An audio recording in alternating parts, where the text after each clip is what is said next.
Good morning. Come on in. The fire's good. Weather's nice. Well, I don't know if the weather's nice. I'm not really looking at the weather. I'm always up early. I usually start work at 5. Do you have your coffee? Good stuff. Here's my protein bar.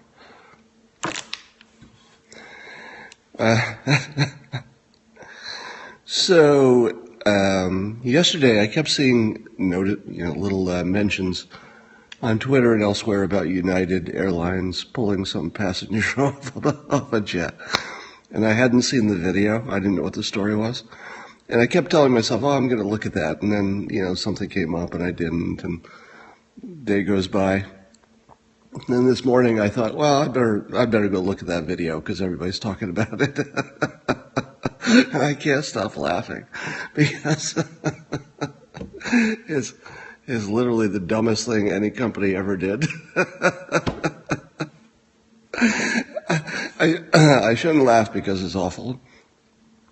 But first of all, the guy was 69 years old that got dragged off.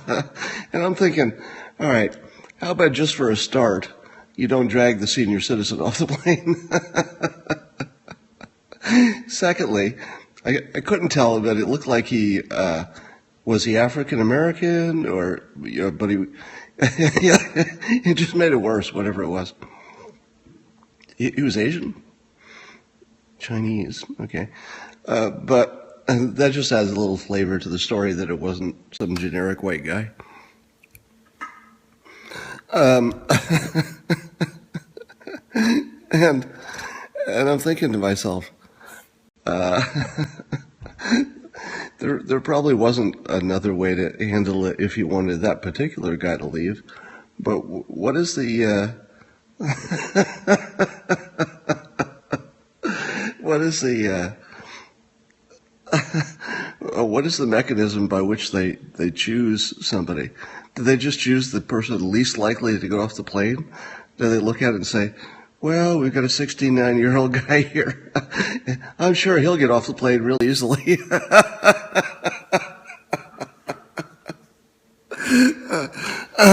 Let me send a little message to United Airlines and the other airlines, just in case this isn't clear. When I'm 69 years old, if I get on your plane and I actually take a seat and I put on my seatbelt, I'm not getting off your fucking plane. Not when I'm 69. I'm sorry. There's somebody younger on that plane who can get off the plane. If I got my seatbelt on and I'm on your plane, I'm not getting off your fucking plane, United. You're going to have to drag my ass off of there, too. Oh, how is that not obvious to them? I'm sorry. This is just too funny. And then the CEO of United Airlines refers to it as de-accommodating. Oh, that guy got about as de-accommodated as you can get. They de-accommodated his ass. Oh my God, that's funny. The worst thing they've ever done to me is lose my luggage a few times and make me late for things, which they've done a lot. They've never dragged me off the flight. But I feel like that day is coming. I feel like my days are numbered. Hold on a second. Oh, I can't stop laughing. They used an algorithm. What kind of algorithm do they use?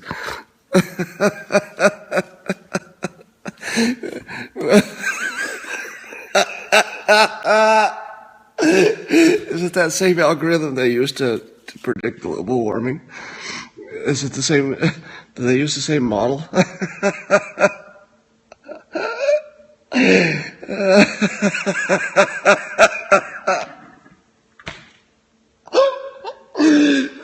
Whoever's job it was to build that algorithm that says drag the old man off the plane.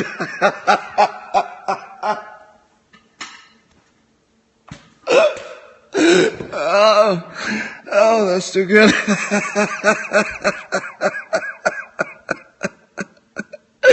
And when it spit out the answer, the algorithm did everybody look at that and they go, yeah, that looks about right?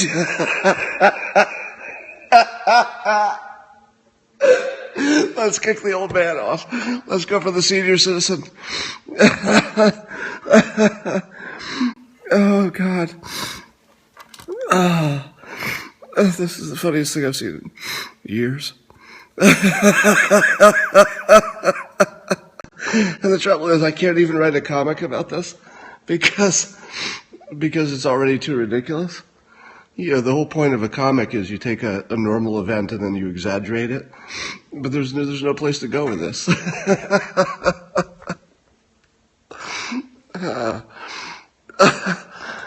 I keep watching that video, getting dragged up. And by the way, he knew exactly what he was doing. Hold on.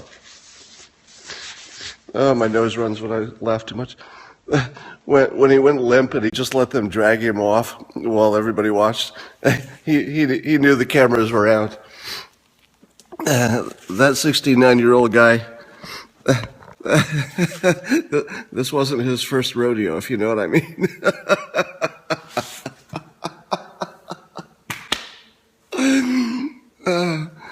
He owns United now. Oh, God. So I wonder what happens if you get picked and he was knocked out. I don't think he was knocked out. He was unconscious, and I don't think so. He did not look 69, that's true.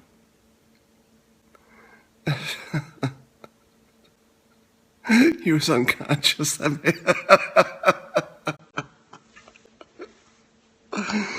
Are they going to change their slogan from Fly United to we'll de-accommodate your ass, your old ass? He was bleeding from the mouth? I didn't see that.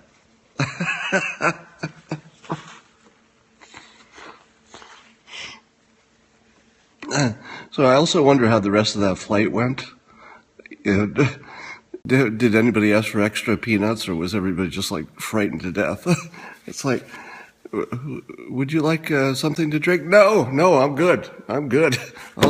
I'll just work off the saliva I already have. Don't bother yourself. I'm good. Talk to somebody else.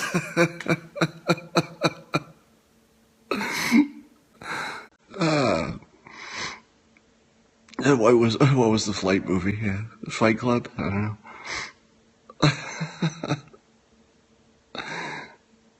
They had to deplane to clean the plane before departure? Is that true? There was actually blood? Oh my God, is that true? Boy, I didn't see that in the two news things that I looked at. Of course, I don't believe anything you tell me here on Periscope. You could be making this shit up. Yeah. I did see the video. But it's all grainy. You can't really tell what's happening. They split his lip. His face at the armrest.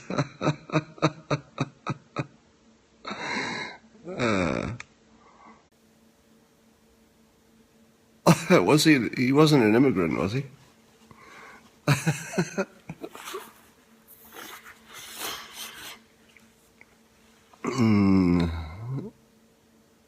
He was a doctor? He was a Vietnamese doctor? Now this story is changing all over the place here. Oh, he was a doctor.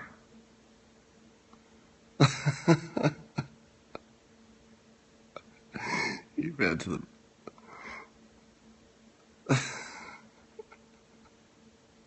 He had a patient to see. So he was actually flying to, what happened to his patients? Is it ironic that the passenger had patience, but the airline had no patience?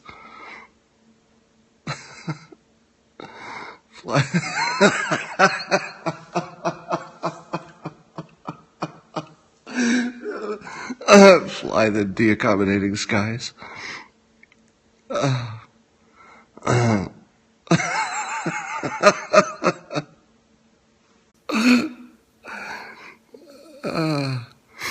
He was going to do volunteer work.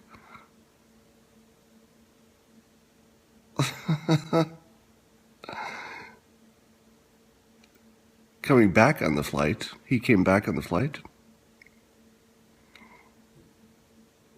Hold my beer.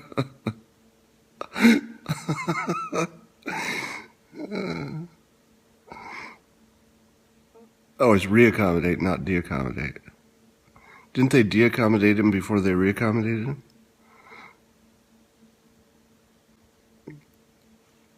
Oh, man.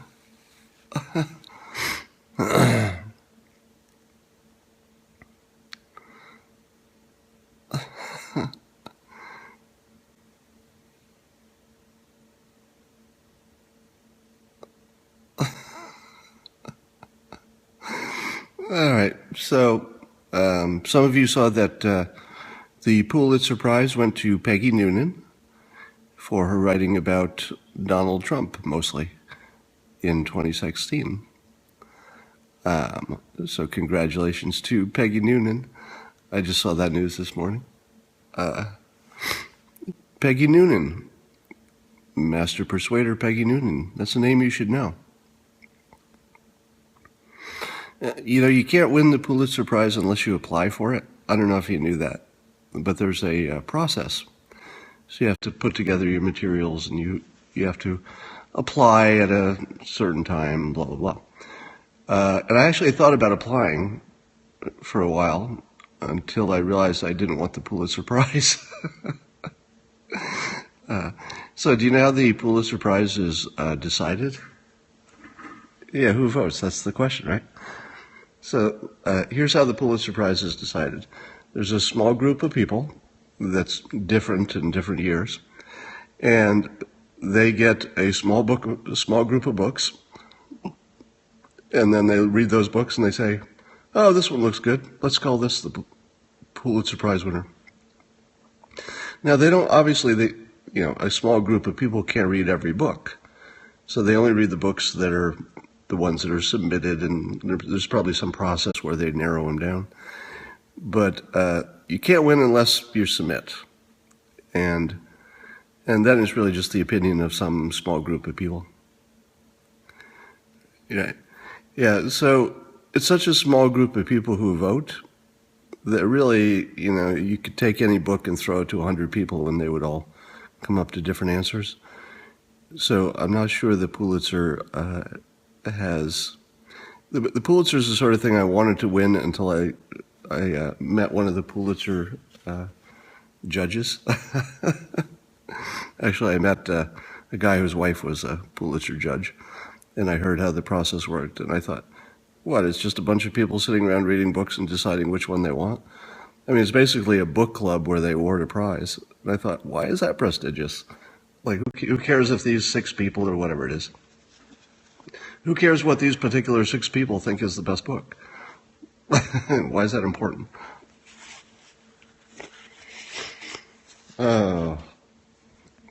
That said, Peggy Noonan is probably the best writer in the country, and so she deserves every award she gets.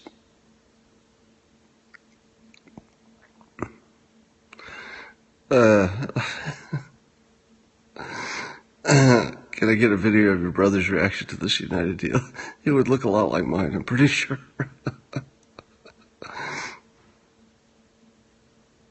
Is it Pulitzer or Pulitzer? I don't know. Teach us how to write, yes. So tomorrow, my YouTube broadcast studio upstairs will be built out with sound dampeners. So I'm putting some acoustic tiles on the walls up there tomorrow. And then I'll do a little tutorial, a very quick one on how to write, so that you too can win the Pulitzer Prize someday. How much does that cost? You mean to build out the studio? I don't know. few $1,000s for the work and the materials.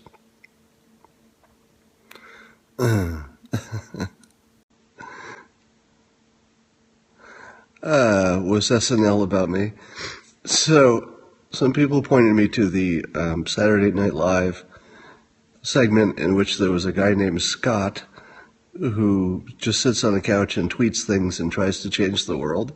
And they make fun of this fellow named Scott for thinking he was changing anything by sitting on his couch tweeting. And I think part of the reason they picked the name Scott is because it just sounds so like a generic white guy. And Louis C.K. played the character Scott in the skit. Did anybody see it? How many people thought they were talking about me? And did anybody see it? Yeah, the thank you, Scott. Didn't watch it. All right, did it simply remind you of me? Because, it would do that because I'm a guy named Scott who tweets about politics and you know about me.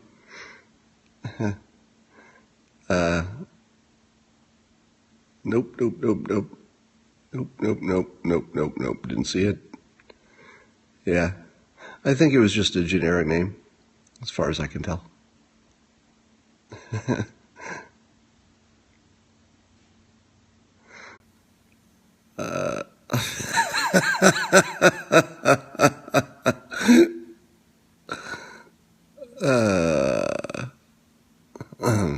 It was a funny skit, by the way. I have to admit it was pretty funny. Did he resemble you? Well, if Louis C.K. went to the gym and shaved his beard, he would basically be me. O'Reilly got problems? Yeah. Sort of a painting behind me, but it's just generic artwork.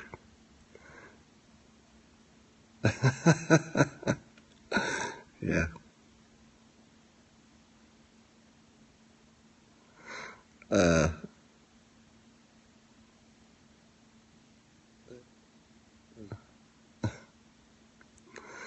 All right. Too much Baldwin comes through. Come on, Baldwin is funny. You can dislike his politics, but you got to give it to him for talent. Alec Baldwin is freaking amazingly talented and funny. I don't agree with any of his politics, but you can't take the talent away from him. Why are viruses a great metaphor? Just because there aren't that many things that spread, I guess. Bring back our internet? No, I haven't seen that.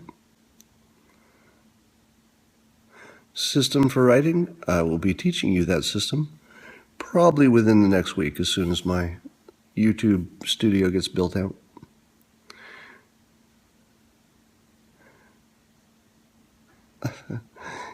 Yeah, I wouldn't be surprised if you... I'm sorry, I just thought about United's algorithm again for choosing who to pay. Somebody's going to be tweaking that algorithm, huh? Now, one of the things, it seems to me that one of the things that would make the algorithm work is that if you knew anything about the person's job, it seems like a doctor would be the last person you'd kick off a flight for the very reason that apparently he was saying he needed to see some patients.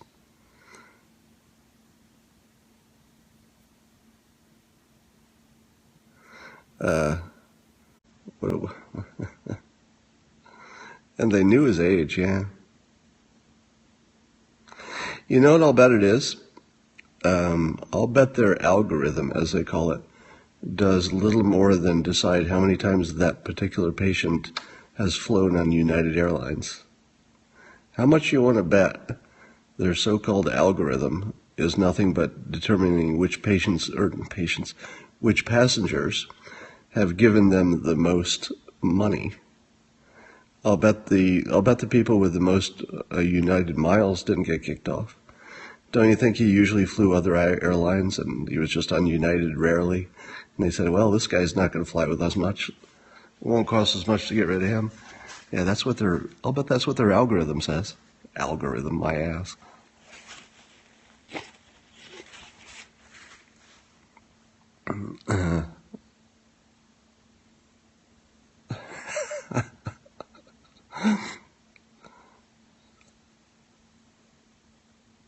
The 3-time Trivago offender. Trivago is I can't watch that Trivago commercial. There are only a few commercials that I will immediately turn the channel.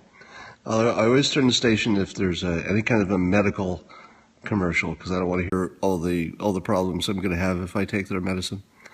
And your side effects will be you'll be shitting out of your ears. I turn it off as soon as I hear that. Yeah. Does Al Gore have rhythm?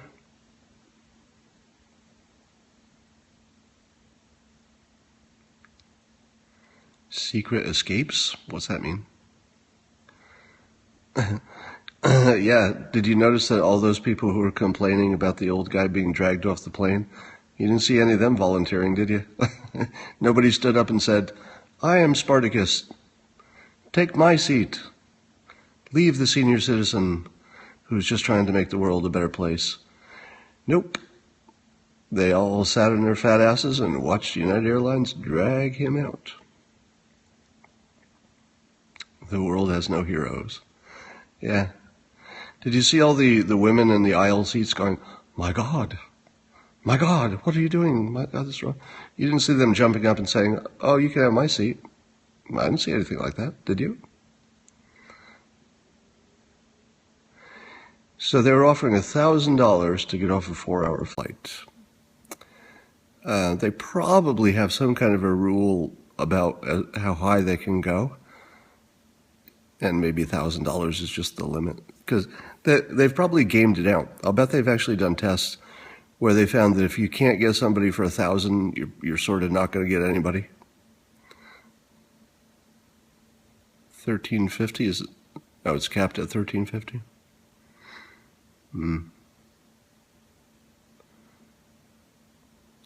Oh, there's a law that limits it.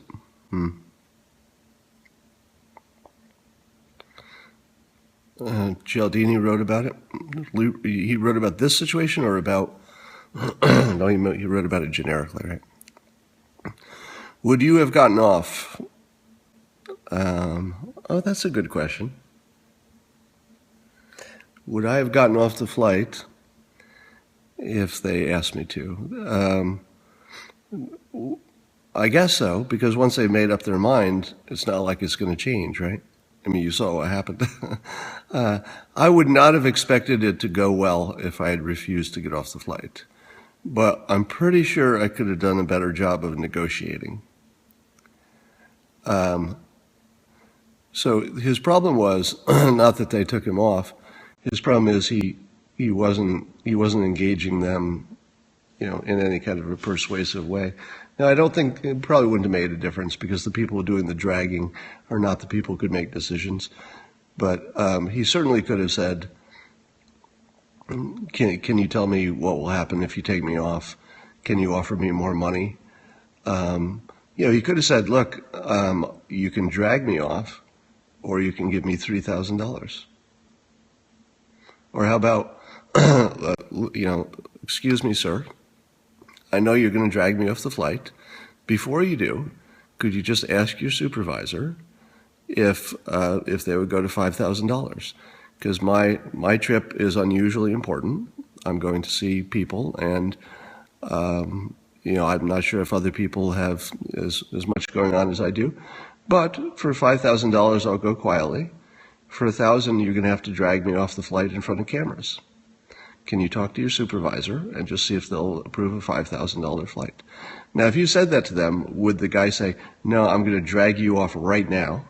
Or would he say, oh, shoot, I've got to at least talk to my supervisor? Then you go to the supervisor and say, he says he'll go for $5,000, but we have to drag him in front of cameras for $1,350. And then the supervisor goes, I have a limit. I can't go above my limit. So he calls his boss. And the boss says, "All right, we got to get this flight going. Tell him it's 1350, so we don't ruin our, we don't ruin our rule or whatever. But we'll have some other pocket of money. We'll take the rest of it out and get him off the flight." It probably wouldn't have gone that way, but I would have tried to negotiate.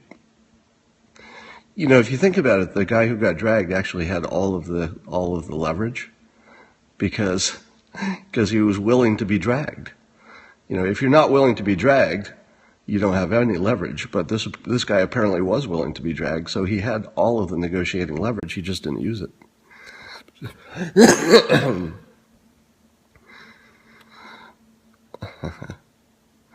What if they negotiated down to 2,500? Well, if I got something, I would feel a lot better about getting off the plane. Unconscious is not willing. Yeah, he wasn't unconscious until they started dragging him.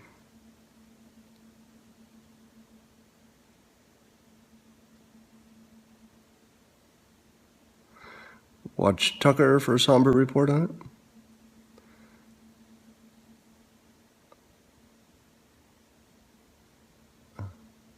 Does he have a lawsuit case? It's an interesting situation because on one hand, his actions were a severe, let's say, inconvenience to all the rest of the customers. So if you say, do I mind dragging somebody off a plane to stop inconveniencing hundreds of other customers for hours, I'd say, yeah, drag them off the plane. But this is a sort of a different situation where it seems to me that the people on the plane should have been on his side. Nobody wanted to cause trouble because we're all trained not to cause trouble on planes. So I see why there was no general uprising. This one was this one was pretty wrong. He had a right to be there. Did he? He probably didn't have a legal right to be there, because I'm sure the plane's small print says they can take you off anytime they want.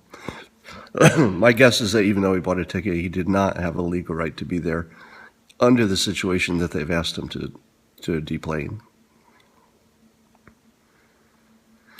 Yeah, they were basically just trying to catch up.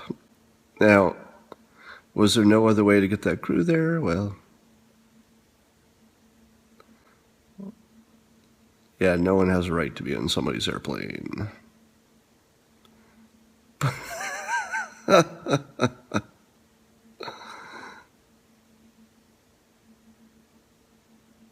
Yeah, nobody has a right to be on a plane. I'm pretty sure that's true. Until it's in the air. I think once you're in the air, you have a right to be on it. They can't throw you out a hole in the plane. Would they punch women in the face? They didn't punch them in the face. Did they?